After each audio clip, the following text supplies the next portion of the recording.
I'm Emily Harper, 29, and last month I was ready to buy my dream house after saving $390,000 over 10 years.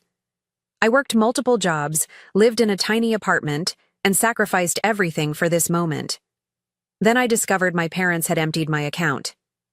When I confronted them, my father smiled coldly and said, "Thanks for your naivety. Your money has now secured your brother's bright future." I couldn't hold back my laughter. If you're wondering why, let me tell you where this began.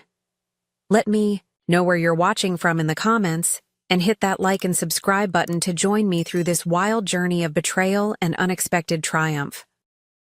Growing up in Boston with Diane and Richard Harper wasn't easy. From my earliest memories, my parents maintained ironclad control over every aspect of my life.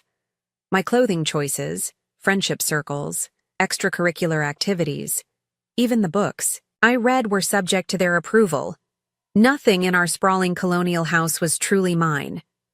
Privacy was a foreign concept.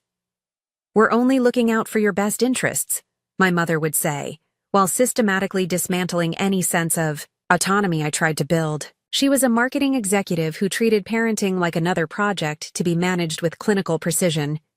My father, a financial advisor with a reputation for aggressive investment strategies, controlled the family finances with similar rigidity. "Money isn't for children to worry about," he'd say whenever I asked about savings or allowance. Meanwhile, he documented every penny I spent in a little black notebook that lived in his desk drawer. The stark contrast in how they treated my younger brother Tyler made their controlling behavior toward me even more apparent. 4 years my junior, Tyler could seemingly do no wrong. His room was his sanctuary, his choices rarely questioned. My parents funded his hobbies generously, from expensive gaming equipment to travel soccer leagues. When he wrecked his first car at 17, they bought him a newer, better one without a lecture. "Boys will be boys," my mother would shrug, while I received a 2-hour lecture for coming home 15 minutes past curfew. Perhaps their favoritism toward Tyler was what pushed me toward financial independence so early. At 16, I got my first job at a local coffee shop, hiding tips in a hollowed-out book on my shelf. By 18, I'd saved enough for my first semester of community college, which I attended while working full-time. My parents were furious when I moved out at 19, taking my meager savings and thrift store furniture to a shared apartment 30 minutes away. "You're making a terrible mistake," my father warned. "You'll be back within 6 months." Instead, I thrived. I transferred to a 4-year college on partial scholarship, majoring in computer science. By 22, I'd landed an entry-level position at a small tech company, and by 25, I'd worked my way up to a senior developer role. My savings strategy was methodical. 30% of every paycheck went into a high-yield savings account. I lived with roommates, drove a 15-year-old car, cooked meals at home, and bought clothes secondhand. Every bonus, tax refund, and side gig payment went straight into savings. My spreadsheets tracked every dollar, projecting exactly when I'd reach my goal of $400,000 for a house down payment and emergency fund. My relationship with my parents remained strained but civil during those years. I visited on major holidays, called once a week, and deflected their probing questions about my finances. "I'm doing fine," became my standard response. When I met Jessica at a tech conference 3 years ago, my life expanded in ways I hadn't anticipated. She was brilliant, funny, and understood my drive for independence without me having to explain.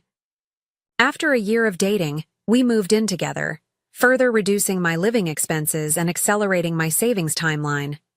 It was Jessica who encouraged me to start house hunting 6 months ago, even though I was $10,000 short of my goal. "Real estate in this area isn't getting cheaper," she pointed out logically, "and interest rates are still reasonable. It makes sense to start looking now." We spent weekends touring open houses, gradually refining our wish list. 3 bedrooms, a home office, a decent kitchen, a small yard, and most importantly, a location that wouldn't require a soul-crushing commute to either of our jobs.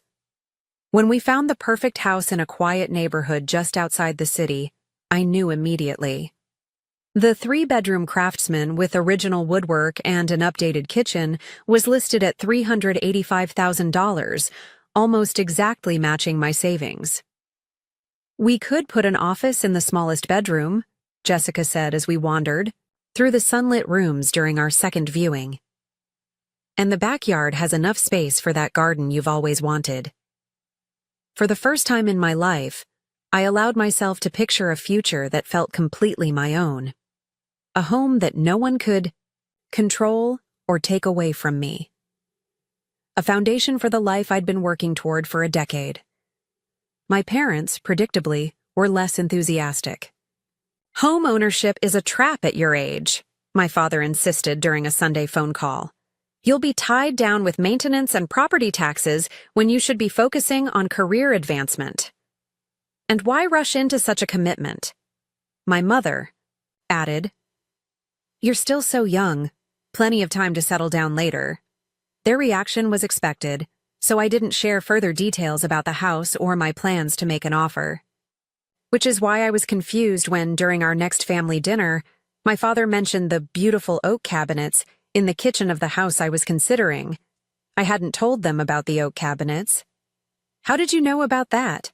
I asked, fork pausing midway to my mouth. My father looked momentarily flustered before recovering. "You must have mentioned it during our last call." I knew I hadn't, but I let it slide, attributing it to coincidence, or perhaps Jessica mentioning it during a separate conversation with them. Looking back, that moment should have been my first warning that something wasn't right. The first concrete sign that something was wrong came 3 days after that dinner, when my phone buzzed with a notification I didn't recognize. "Account access confirmed from new device." I frowned at the alert from my banking app, which I hadn't opened that day. I immediately logged in through my secure browser and checked my recent activity. Everything looked normal. No unauthorized transactions. Still, the notification bothered me enough that I called the bank's customer service line. "We show a login from a new IP address at 2:15 p.m. today," the representative confirmed after verifying my identity. "It appears to be from within your state. Would you like us to lock your account and issue new credentials?" Since nothing seemed amiss with my balance or transaction history, I opted for a password change instead, assuming I'd perhaps logged in from work and forgotten.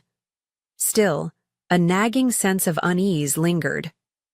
2 days later, it happened again. This time, I received an email notification about a successful login from an unrecognized device. I immediately called the bank again, this time speaking with a security specialist named Marcus. "Ms. Harper, I'm showing multiple access points to your account over the past week," he explained after reviewing my records. "Some appear to be from mobile devices not registered to your profile." "Is anything missing?" I asked, my heart beginning to race. "Has anyone transferred money out?" "I don't see any unauthorized transfers yet, but there have been several inquiries about wire transfer procedures," Marcus replied. "Would you like me to place a temporary freeze on your account while we investigate further?" I agreed immediately, setting up additional security protocols, including a requirement for verbal confirmation of any transfers over $1,000. Marcus assured me they would monitor my account closely and suggested I run a security scan on all my devices. That evening, I did exactly that, starting with my phone and then moving to my laptop. Nothing appeared unusual until I ran a deep system scan on my personal computer, the one I'd had for about 3 years and primarily used for managing my finances and personal projects. The scan revealed an unfamiliar program running quietly in the background, something that didn't appear in my regular programs list. After some research and a call to a tech-savvy friend, I discovered it was a sophisticated tracking software that could record keystrokes, capture screenshots, and essentially monitor everything I did on my computer. My blood ran cold as I tried to determine when and how this software had been installed. Then I remembered. About 4 months earlier, my laptop had been running slowly, and during a visit to my parents' house, my father had offered to clean it up for me. I'll run some diagnostics and optimization programs, he'd said, taking my computer into his home office for several hours. You know this is what I do for clients all the time. He'd returned it later that evening, noticeably faster and good as new. I'd thanked him, never suspecting he'd used the opportunity to install spyware. With growing dread, I realized this meant my parents had potentially been monitoring my financial activities for months.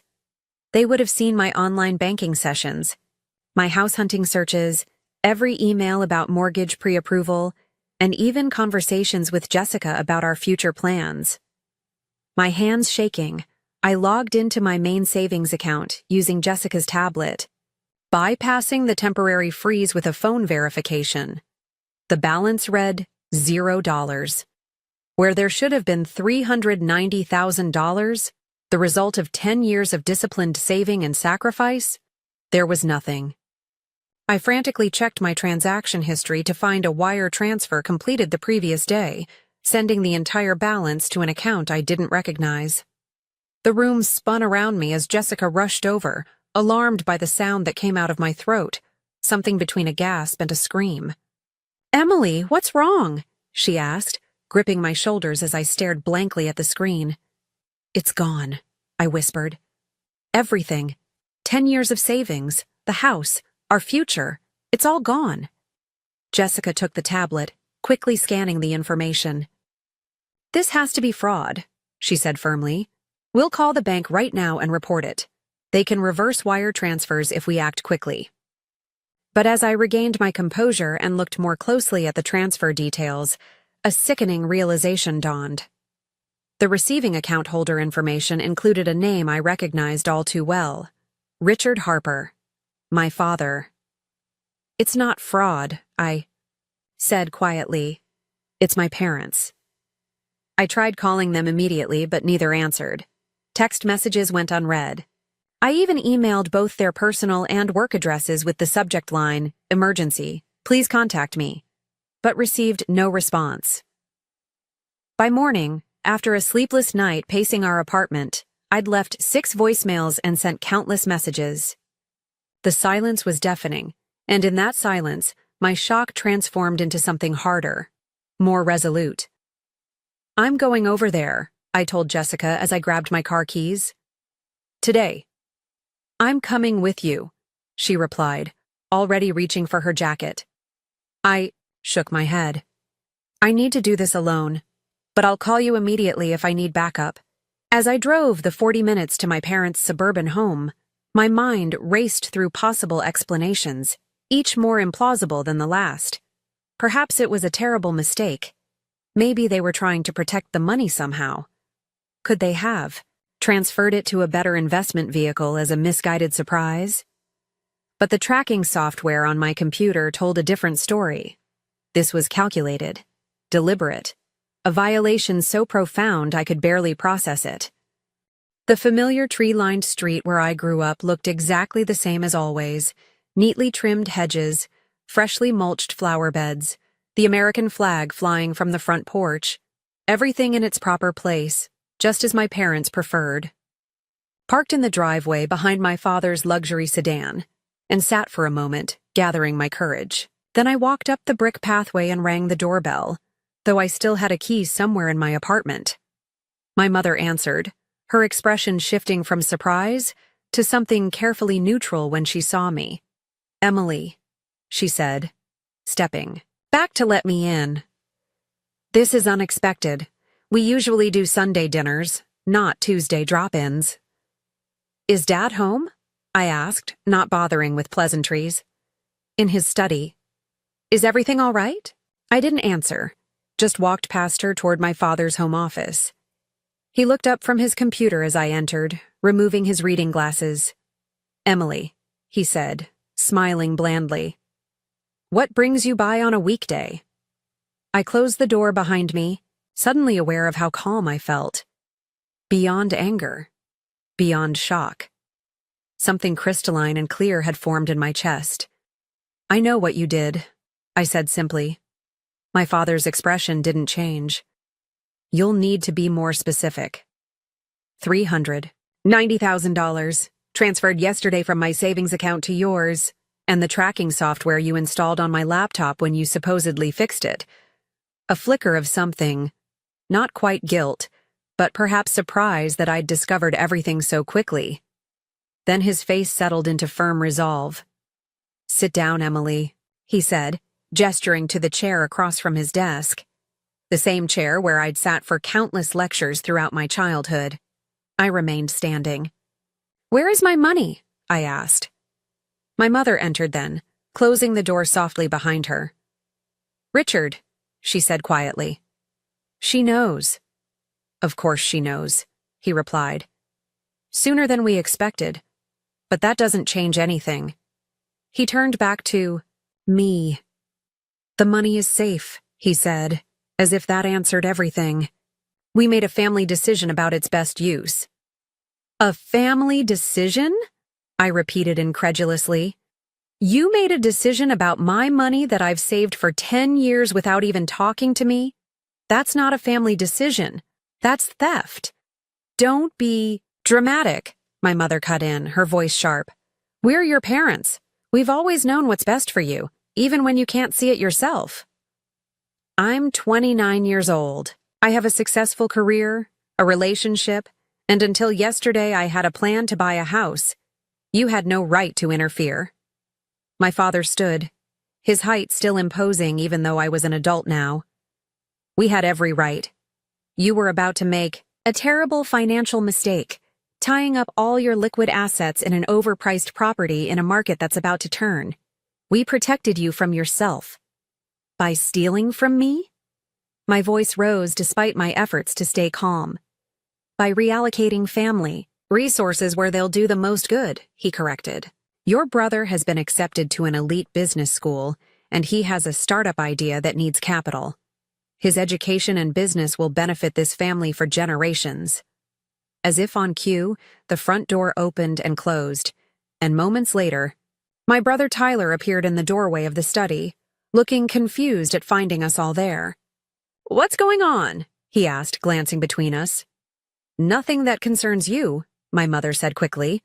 "Actually," I said, turning to face him, "they just stole my entire savings account to give to you. $390,000 that I've been saving for 10 years to buy a house. Apparently, your education and business idea are more important than my future." Tyler's eyes widened. "What? That can't be right." He looked at our parents. "Tell me that's not true." My father's expression hardened. "Emily is being selfish as usual. We made a decision that benefits the family as a whole." "By stealing her money?" Tyler asked incredulously. "It's not stealing when it's for your child's own good," my mother insisted. "Emily was about to waste all that money on a house she doesn't need at her age. Your future is more promising." Tyler looked horrified. "I never asked for that." "I would never want her money taken from me." My father waved his hand dismissively. "You'll understand when you're older. Both of you. Sometimes parents have to make difficult decisions." He turned to me, his expression smug. "Thanks for your naivety. Your money has now secured your brother's bright future."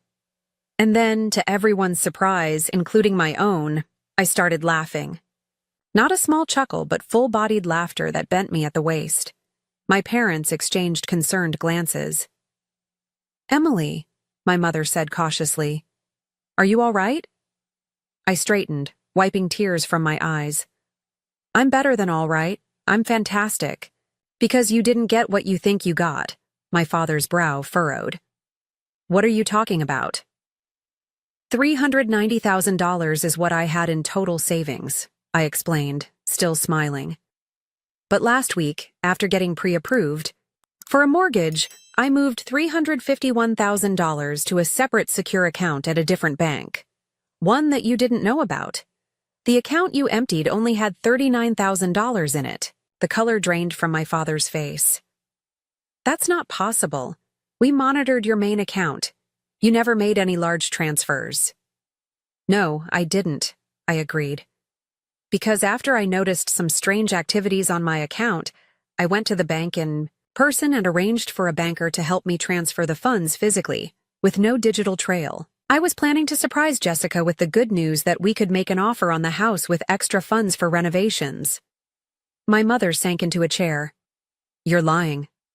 Call the bank if you don't believe me, I replied. Though I'm not sure. You want to draw more attention to what you've done. Tyler moved to stand beside me. I want no part of this, he said firmly. Whatever they took from you, I don't want it, and I'll help you get it back. My father's shock quickly transformed into anger. You ungrateful children. After everything we've done for you. What you've done, I said, my voice steady, is commit fraud and theft.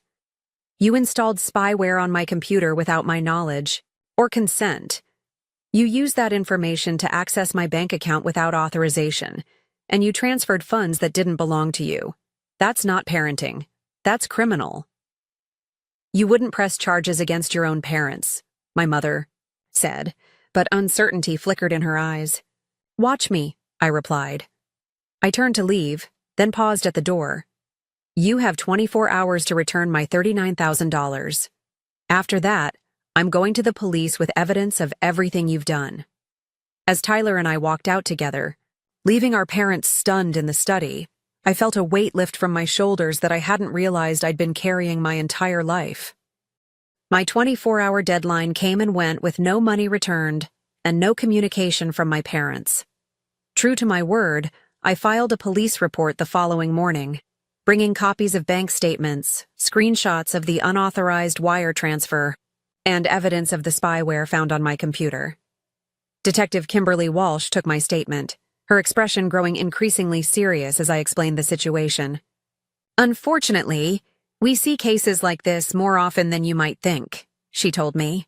Family financial exploitation is surprisingly common, though your parents' methods were unusually sophisticated.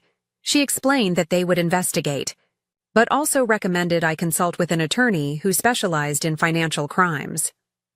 Criminal charges are one avenue, she said, but civil action may be your best bet for recovering the funds quickly.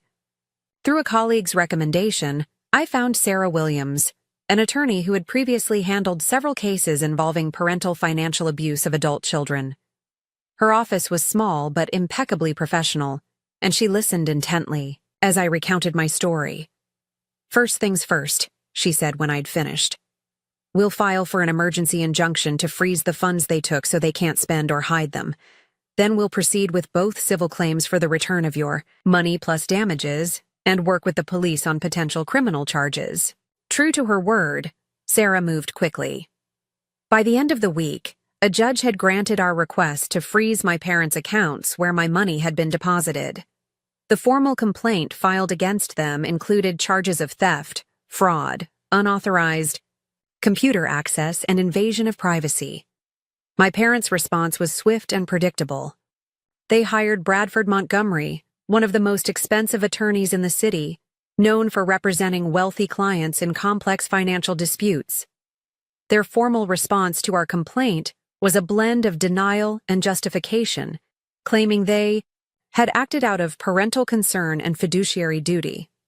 More shocking was their countersuit, alleging that I had borrowed money from them throughout my early adulthood with a verbal agreement to repay it, and that the $39,000 they took was simply collection of this family debt. This is completely fabricated, I told Sarah when she showed me their filing. I've never borrowed money from them as an adult. In fact, I've been financially independent since I was 19. I believe you, she assured me, but we'll need to gather evidence to refute their claims. Bank records showing your income and expenses over the years, testimonials from friends or colleagues who can attest to your financial independence, anything that contradicts their narrative. The case quickly drew attention beyond our family. The local news ran a story about modern digital privacy concerns, without naming us directly, but clearly referencing our situation. My inbox filled with messages from friends, colleagues, and even a few distant relatives, all expressing varying degrees of shock, support, or in some cases, criticism for taking legal action against my own parents. The most painful messages came from my mother's sister, Aunt Lauren, who had always been kind to me growing up. Family matters should stay within the family, she wrote. Your parents may have made a mistake, but dragging them through the courts will only destroy any chance of reconciliation. Is that really what you want? What I wanted, I realized, was something my aunt couldn't understand: accountability. For once in my life, I wanted my parents to face consequences for their controlling behavior, rather than being allowed to rewrite reality to suit their preferences. Jessica proved to be my steadfast support through all of this. She took days off work to accompany me to meetings with Sarah, organized our growing file of evidence, and held me on the nights when the stress and hurt finally caught up with me. You're doing the right thing, she would whisper as I cried against her shoulder. Standing up for yourself doesn't make you a bad daughter. They broke your trust in the most fundamental way. Tyler, too, surprised me with his unwavering support. Despite pressure from our parents and extended family, he provided a written statement confirming he had never asked for or wanted my money, and detailing the pattern of favoritism and control he had witnessed growing up. I've always felt guilty about how differently they treated us, he confessed during a lunch meeting with me and Sarah. But I never thought they'd go this far. I'm sorry I didn't stand up for you sooner. The most difficult part of the legal process was the deposition, where I had to sit across from my parents and their attorney while answering questions for hours. They looked smaller somehow, my mother's perfectly maintained appearance showing cracks of stress, my father's confident posture diminished. Bradford Montgomery, their attorney, tried repeatedly to paint me as ungrateful, financially irresponsible, and vindictive. Isn't it true, he asked, peering over his glasses, that your parents repeatedly advised you against purchasing property at your age, showing financial wisdom you chose to ignore? They expressed their opinion, I replied carefully, as Sarah had coached me. But opinions don't entitle them to access my bank account without permission or install spyware on my computer. And isn't it true that your brother's education and business prospects represent a better long-term investment for family resources than an overpriced house in a volatile market? Sarah objected before I could answer. Family resources implies joint ownership. The funds in question were the sole property of my client, earned through her employment and systematically saved over a decade. As the weeks stretched into months, the emotional and financial toll of the legal battle grew. The house Jessica and I had fallen in love with sold to another buyer. My parents began a whisper campaign among family friends, suggesting I had mental health issues that had led to false accusations against them. There were moments when settling seemed tempting, just to end the ongoing stress. But every time I considered it, I remembered my father's smug expression as he said those words. Thanks for your naivety. Your money has now secured your brother's bright future. As if my decade of hard work and sacrifice meant nothing. As if I existed only to further his preferred child's opportunities. So we pressed on. Sarah gathered digital forensics experts who testified about the sophisticated nature of the spyware installed on my computer and traced its installation directly to the time period when my father had possession of my laptop. Bank records clearly showed my consistent pattern of saving over 10 years, contradicting my parents' claims of debt repayment. The case was scheduled for court, with a hearing date set for exactly 3 months after my initial discovery of the theft. Despite my parents' attempts to delay, the judge denied their motions, citing the straightforward nature of the evidence. As we prepared for our day in court, Sarah received an unexpected phone call. Bradford Montgomery wanted to discuss settlement terms. My parents, it seemed, had finally realized they might not win this battle.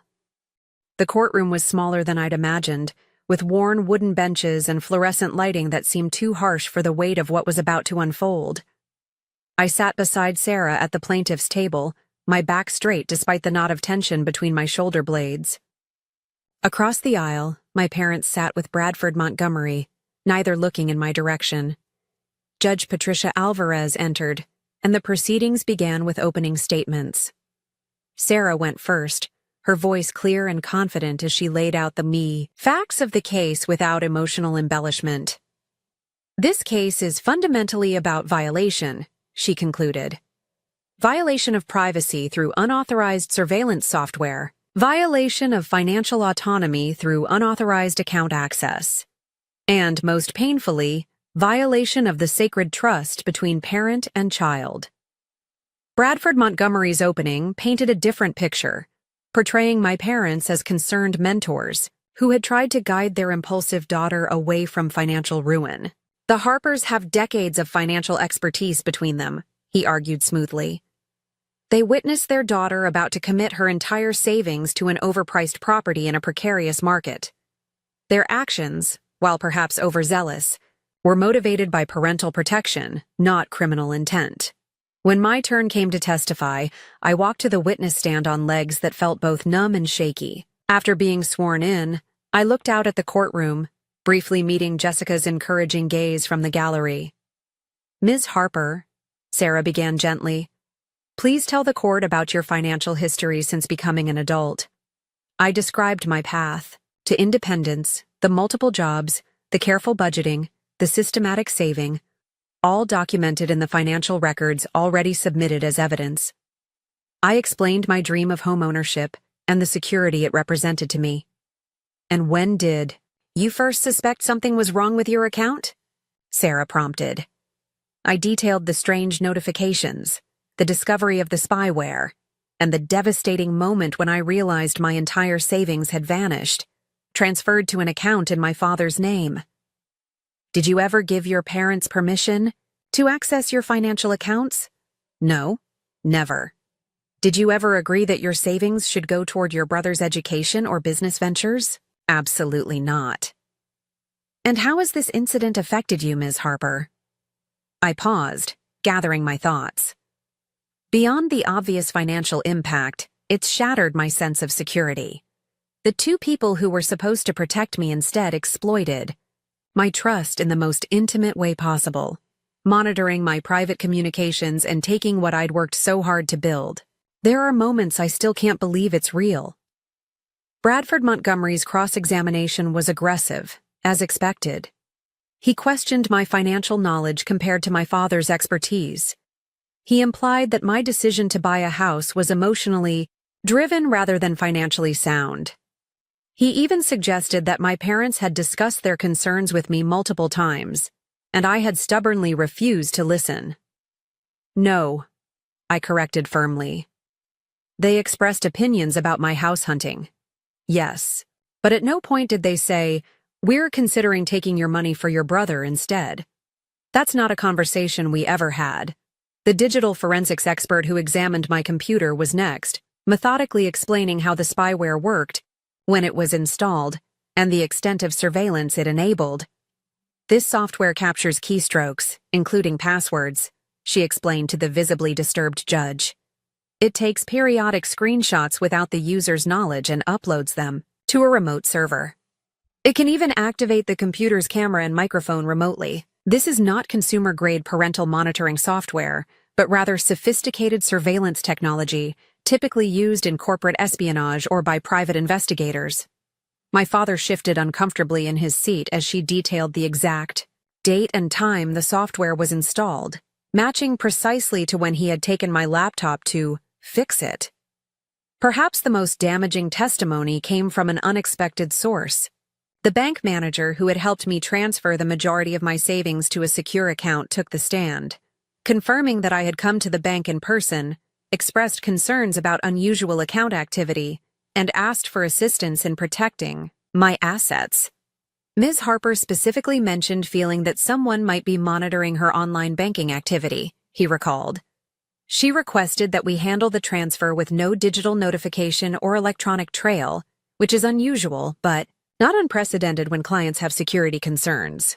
This testimony directly contradicted my parents' claim that I had fabricated the story about transferring most of my money before they accessed my account.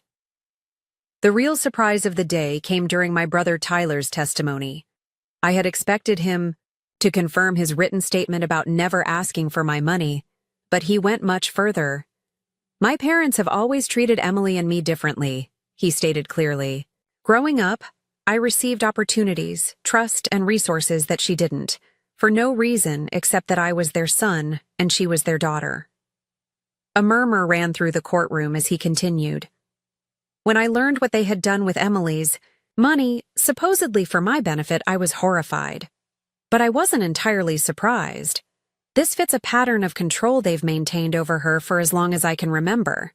Then, voice steady, he revealed something I hadn't known. After Emily discovered what happened, our parents approached me with $50,000 to start my business immediately, saying it was my portion of a family investment. When I refused it and said I would support Emily in court if necessary, they threatened to withdraw funding for my education entirely. My mother made a small sound from her seat, and my father's face flushed dark red. "Tyler, that's enough," he said sharply, earning a quick reprimand from the judge about speaking out of turn. As the first day of proceedings ended, Sarah looked cautiously optimistic. "The judge seems troubled by the evidence," she whispered as we gathered our things. "Particularly the sophisticated nature of the spyware and your brother's testimony." The second day brought an unexpected development. Before proceedings began, Bradford Montgomery requested a brief recess to speak with his clients. When court resumed 30 minutes later, he approached the bench. "Your Honor, my clients would like to propose a settlement." The terms were straightforward. Full return of the $39,000, plus $20,000 in damages to cover my legal fees and emotional distress. In exchange, I would drop all claims and agree not to pursue criminal charges. Judge Alvarez turned to me. "Ms. Harper, are these terms acceptable to you?" I looked at my parents, really looked at them, perhaps for the first time in my adult life. My mother's perfect posture, my father's confident facade, both now showing cracks under pressure. They had monitored my most private communications, violated my trust, taken what wasn't theirs, all while believing they were entitled to control my life even as an adult. "No, Your Honor," I said clearly. "Those terms are not acceptable." Bradford. Montgomery looked stunned. Sarah leaned close to me, whispering urgently, "Emily, this is a reasonable offer. We should consider it." "I've spent my entire life being reasonable while they've been controlling," I replied quietly. "I want the court to decide." And so the proceedings continued. Financial records from my parents' accounts revealed something I hadn't known. They had been experiencing significant financial pressure themselves. My father's investment firm had lost several major clients in the past year. Their mortgage was underwater after a poorly timed refinance. Tyler's elite business school tuition was beyond what they could comfortably afford. They had taken my money not just out of a desire to control me or favor my brother, but out of desperation to maintain appearances and expectations that they could no longer financially support. This revelation didn't excuse their actions, but it provided context that helped me understand the frantic violation of boundaries. They were drowning and saw my savings as a life raft, justifying the theft through a lifetime of paternalistic control.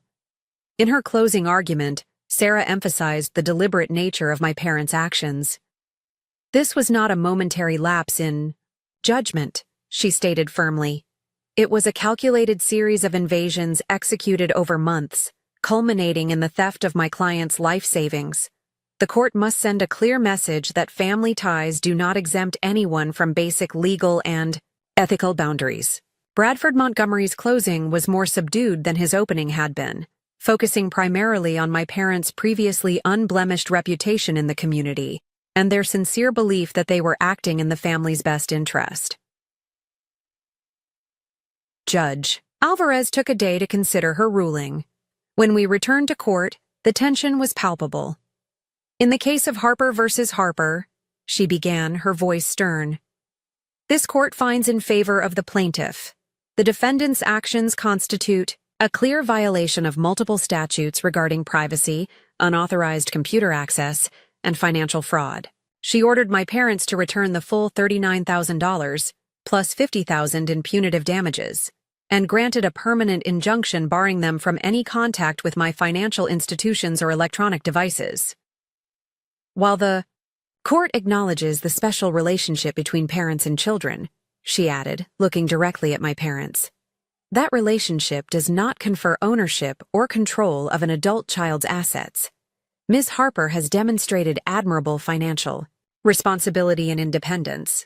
The paternalistic overreach demonstrated by the defendants is particularly troubling, given the sophisticated methods employed.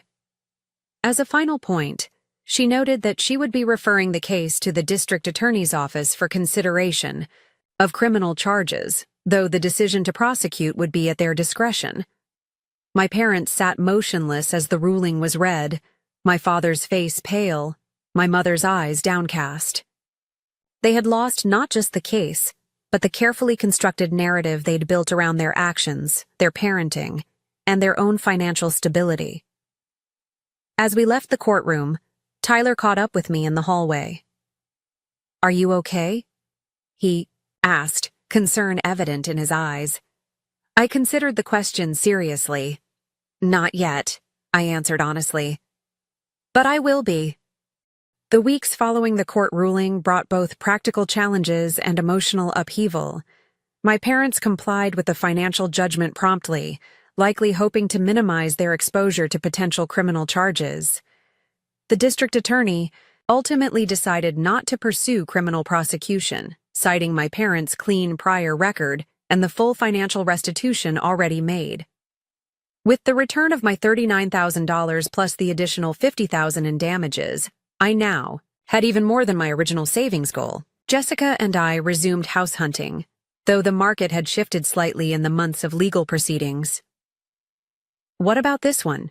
Jessica asked one Saturday morning in bed, her tablet propped against her knees as she scrolled through listings. 4 bedrooms, renovated kitchen, about 10 minutes farther from downtown than we were looking before.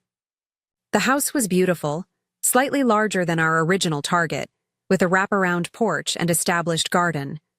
The price was within our budget, especially now.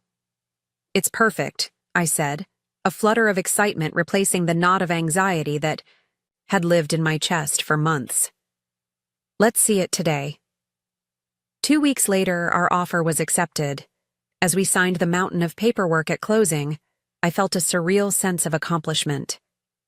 Despite everything, despite the betrayal and legal battle and public exposure, I had achieved what I'd worked toward for 10 years. "Congratulations, homeowners," the real estate agent said, handing us the keys with a flourish. That night, Jessica and I sat on the bare floor of our new living room, sharing takeout and champagne by the light of a single-floor lamp we'd brought from our apartment. "To new beginnings," Jessica toasted, her glass clinking against mine, "and to hard lessons learned," I added quietly. The emotional fallout from the case was more complicated than the practical aspects. I established firm boundaries with my parents, including no unannounced visits to our new home and no discussions of my finances, ever. Our interactions were limited to brief, civil exchanges at family gatherings, which I attended primarily to maintain my relationship with Tyler. My brother had moved out of our parents' home shortly after the court case concluded, renting a small apartment near his university. He was pursuing his business degree, but with student loans and part-time work rather than parental funding. "It's harder this way," he admitted when he came over to help us paint the new living room. "But it feels more honest somehow, like I'm building something that's truly mine." I understood completely. My parents made several attempts at reconciliation, each revealing how little they'd actually changed. My mother sent an elaborate housewarming gift with a card that read, "We hope you'll now see that everything worked out for the best in the end." My father called on my birthday with an investment opportunity he thought would be perfect for that settlement money, apparently having learned nothing about respecting my financial autonomy. Each time, I politely but firmly reinforced my boundaries, refusing to be drawn into their preferred narrative that the entire episode had been an unfortunate misunderstanding, now happily resolved. "They still don't get it," I told my therapist, Dr. Andrea Reeves, during one of our weekly sessions. I had started therapy shortly after the court case, recognizing that legal resolution hadn't automatically healed the emotional wounds. "They see the outcome, the house, the money, but they don't understand what they destroyed. Trust once broken is incredibly difficult to rebuild," Dr. Reeves agreed. especially when the breaching party doesn't fully acknowledge the violation. Your parents may never truly understand the impact of their actions. Your healing can't depend on their recognition. That was perhaps the hardest lesson, accepting that my parents might never genuinely understand or apologize for what they'd done. My choice was to either continue hoping for a validation that might never come, or to build my life and healing independent of their acknowledgement. I chose the latter path. Jessica and I created our home together, filling it with furniture we loved, painting the walls colors that made us happy, and gradually transforming it into a sanctuary that felt entirely our own. We established traditions and rhythms that had nothing to do with my family of origin. The professional consequences of the case surprised me. While I'd worried about potential embarrassment or career damage from the public court proceedings, the opposite occurred. My story resonated with many people, particularly young professionals navigating complex family financial dynamics. At a tech conference 6 months after the case concluded, I was approached by a senior developer from a major cybersecurity firm. "Your experience was unfortunately common," she told me over coffee. "The technical aspects of your case, combined with your background in development, make you uniquely qualified to understand both the emotional and technical dimensions of privacy violations. We have an opening on our family security team if you're interested." The position offered a significant salary increase and the opportunity to develop tools specifically designed to protect individuals from the kind of surveillance I had experienced. After careful consideration, I accepted, finding unexpected purpose in transforming my painful experience into protection for others. Jessica's career was thriving too. Her design consultancy had landed several major clients, and she was considering bringing on a partner to manage the growing workload. Our professional success, combined with our new home, created a foundation of security that helped heal some of the trust wounds inflicted by my parents. One crisp fall evening, as we sat on our new porch swing, watching the neighborhood children play across the street, Jessica reached into her pocket and pulled out a small velvet box. "I've been waiting for the right moment," she said, her voice uncharacteristically nervous. "And I realized there might not be a perfect time, but this feels close." Inside the box was a simple, elegant ring. "I know we've talked about marriage in the abstract," she continued, "but after everything we've been through this year, I'm more certain than ever that you're who I want to build a life with. Will you marry me?" The joy that flooded through me in that moment was untainted by the shadows of the past year. "Yes," I said simply, letting her slide the ring onto my finger before pulling her close for a kiss that tasted like promises and possibility. Tyler was the first person I called with the news, and his genuine happiness for us was another small healing. He had become not just my brother, but my friend. Our relationship recreated on healthier terms now that we were both free from our parents' manipulative dynamics. Our first holiday season in the new house approached with a mixture of anticipation and apprehension. The question of whether to include my parents in our celebrations loomed large. "What do you want to do?" Jessica asked as we discussed Thanksgiving plans. "It's completely your call." After much consideration, I decided to host a small gathering that included Tyler and a few close friends, but not my parents. Instead, I sent them a brief but civil card, wishing them well for the holiday. It wasn't forgiveness exactly, not yet. But it was a conscious choice not to let their actions continue to dictate my life choices or emotional well-being. I was building something new, something that honored the strength I discovered in standing up for myself while leaving space for joy, connection, and even eventual healing. As Jessica and I prepared our first Thanksgiving dinner in our new home, surrounded by chosen family, I realized that despite everything, perhaps because of everything, I had found my way to exactly where I was meant to be. 1 year after the court ruling, my life had transformed in ways both visible and invisible. Our house had become a true home, with a vegetable garden in the backyard and walls filled with artwork and photographs. Jessica and I had married in a small ceremony on our property, with Tyler as my person of honor, and a handful of close friends as witnesses. My relationship with my parents remained limited but civil. We had established what my therapist called structured contact, with clear boundaries and expectations.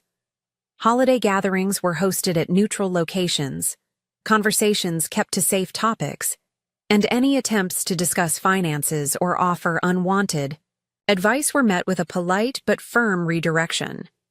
"I'm still working on forgiveness," I told Dr. Reeves during our now monthly sessions. "Not for their benefit, but for mine. Carrying anger takes energy I'd rather direct elsewhere." Forgiveness doesn't mean forgetting or allowing the same patterns to continue, she reminded me. It can simply mean accepting what happened and choosing to move forward without letting it control your present. That perspective helped me navigate the complex emotions that still occasionally surfaced. There were moments when a casual comment or familiar gesture from my mother would trigger a flash of the old hurt and betrayal. But those moments became less frequent, less intense, as I continued to build a life defined by my choices rather than their actions. Tyler had graduated and launched a modest but promising tech startup, funded through a combination of small investors and a grant program for young entrepreneurs. He had made a point of establishing his business completely independent of our parents' financial input, despite their repeated offers of help. "I'm following your example," he told me over dinner, at our house one evening. "Building something that's truly mine." His progress in therapy was evident in the way he now established his own boundaries and pursued his own path without seeming torn by guilt or obligation. We had both learned that family connections, while important, weren't worth sacrificing our autonomy or self-respect. The most unexpected development of the year had been my growing involvement in financial education and digital security awareness. What had begun as a single guest lecture at a local community college, sharing my experience with identity protection students, had evolved into a regular speaking engagement and eventually a workshop series I developed called Digital Boundaries. The workshops combined practical skills for securing personal information with deeper discussions about setting and maintaining boundaries, particularly in family financial dynamics. I partnered with local domestic violence organizations, recognizing that financial control was often an overlooked aspect of abusive relationships. "Your story resonates because it's about more than just money or technology," my co-facilitator, Marissa, explained after a particularly impactful session. "It's about the fundamental right to independence, to build your own life on your own terms." Jessica's design business had grown enough that she had taken on 2 employees and moved to a small office space downtown. Her work brought beauty and function to spaces throughout our city, while my career in cybersecurity allowed me to create protection and peace of mind for vulnerable users.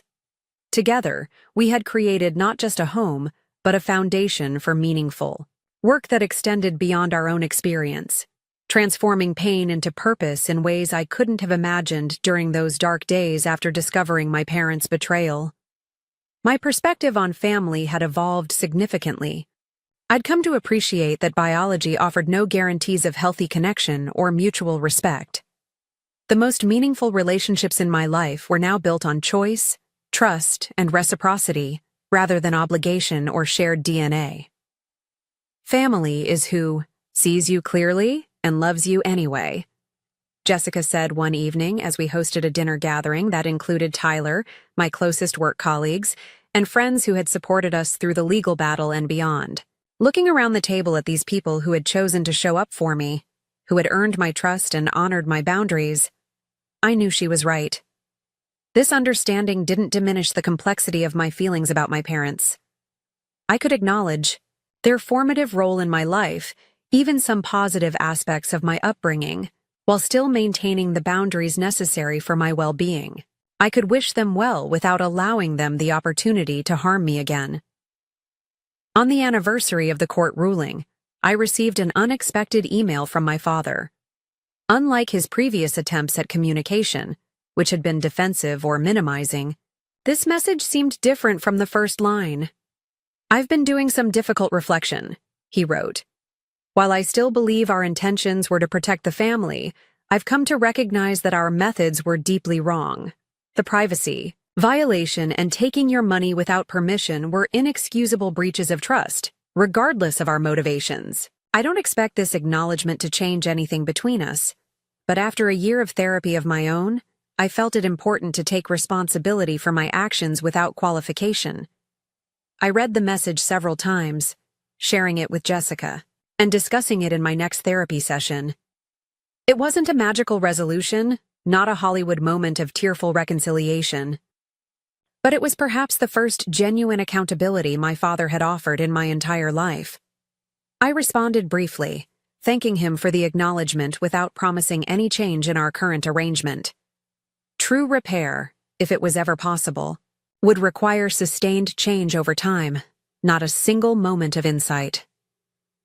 As I reflect on the journey from that devastating discovery to my life today, I'm struck by how a violation meant to control and diminish me instead catalyzed growth and independence beyond what I had previously imagined possible. The very qualities my parents tried to suppress, my determination and self-reliance, ultimately protected me from the worst of their actions. The most valuable lesson I've learned is that true security comes not from controlling others or being controlled, but from building a life aligned with your own values, surrounded by relationships based on mutual respect and genuine care. Freedom isn't just financial, though that's certainly part of it. It's the ability to define your own path and set your own boundaries, even when, especially when, those closest to you resist. If my story resonates with you in any way, I hope it offers some validation or courage for your own journey. The path to establishing healthy boundaries isn't always straight or easy, particularly with family, but it's worth every difficult step. Have you ever had to set challenging boundaries with loved ones? Share your experience in the comments below. And if this story helped you feel less alone, please like, subscribe, and share it with someone who might need to hear it. Thank you for being part of this community where we can grow stronger together.